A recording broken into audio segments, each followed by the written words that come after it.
শীতের মরশুম আর শাকসবজির সমারোহ।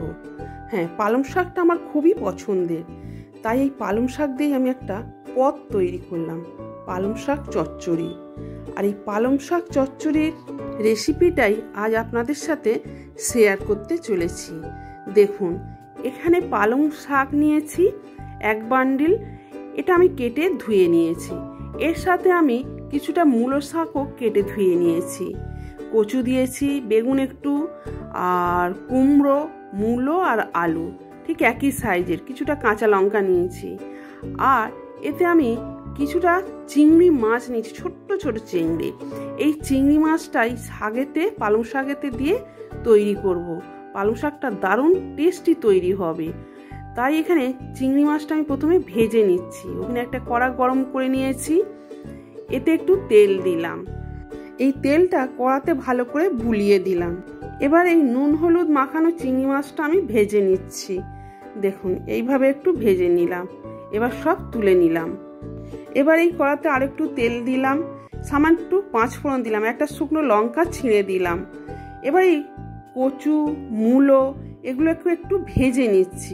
এবার এতে কাঁচা লঙ্কাগুলো দিয়ে দিলাম, কুমড়োগুলোও দিয়ে দিলাম, একটু নেড়ে নিলাম। এবার কেটে রাখা আলুগুলোও তুলে দিলাম, 1 চামচ নুন দিয়ে দিলাম, একটু ভালো করে নাড়াচাড়া করে নিলাম।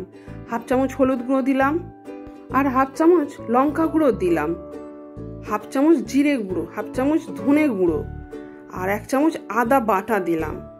এবার এইগুলো দিয়ে ভালো করে একটু কষে নেব। দেখুন, ঠিক এইভাবে একটু কষে নিতে হবে। ভালো করে কষে নিচ্ছি। 1 চামচ চিনি দিলাম, পালং শাকে একটু মিষ্টি মিষ্টি বেশ ভালো লাগে।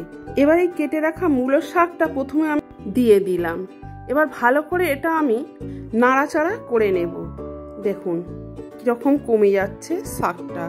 এবার কেটে রাখা পালং শাকগুলো আমি তুলে দিচ্ছি। দেখুন, আবার একটু নাড়াচাড়া করে নেব যাতে এটা পরিমাণটা কমে যায়। এবার বাকি শাকগুলো দিয়ে দিলাম। এবার একটু নাড়াচাড়া করে নেব। শাকের যে একটা নিজস্ব জল আছে সেটা ছাড়তে শুরু করে দিয়েছে। দেখুন, কেটে রাখা বেগুনগুলো তুলে দিলাম, আর ভেজে রাখা চিংড়ি মাছগুলো এই শাকের উপর আমি ছড়িয়ে দিলাম। এবার একটা ডিশ দিয়ে এটা মিনিট 2-এর জন্য চাপা দিয়ে দিলাম। দেখুন, মিনিট 2 পর চাপাটা দেওয়ার জন্য শাকের মধ্যে, সবজির মধ্যে যে নিজস্ব জল ছিল সেটা বেরিয়ে গেছে। দেখুন, এই যে শাকের সবজির জলটা বেরিয়ে গেছে, এটাই এখন আমি পুরোটা শুকনো করে নেব। দেখুন, ঠিক এইভাবে একটু নাড়াচাড়া করতে হবে। পালং শাক চচ্চড়ি। পালং শাক চচ্চড়িটা খুব একটা একদম শুকনোও হবে না, আবার খুব রসালোও হবে না। দেখুন, ঠিক এইভাবে নেড়ে চেড়ে শুকনো করে চচ্চড়ি তৈরি করতে হবে। আর আমাদের সোশ্যাল মিডিয়ার সাথে কানেক্টেড হতে গেলে ডেসক্রিপশানে দেওয়া লিঙ্কগুলিতে গিয়ে পেজগুলি ফলো করে দেবেন। আর আজকের এই রেসিপি কেমন লাগলো কমেন্ট করতে ভুলবেন না। চচ্চড়িটা তৈরি হয়ে গেছে, এবার এটা আমি নামিয়ে নিচ্ছি।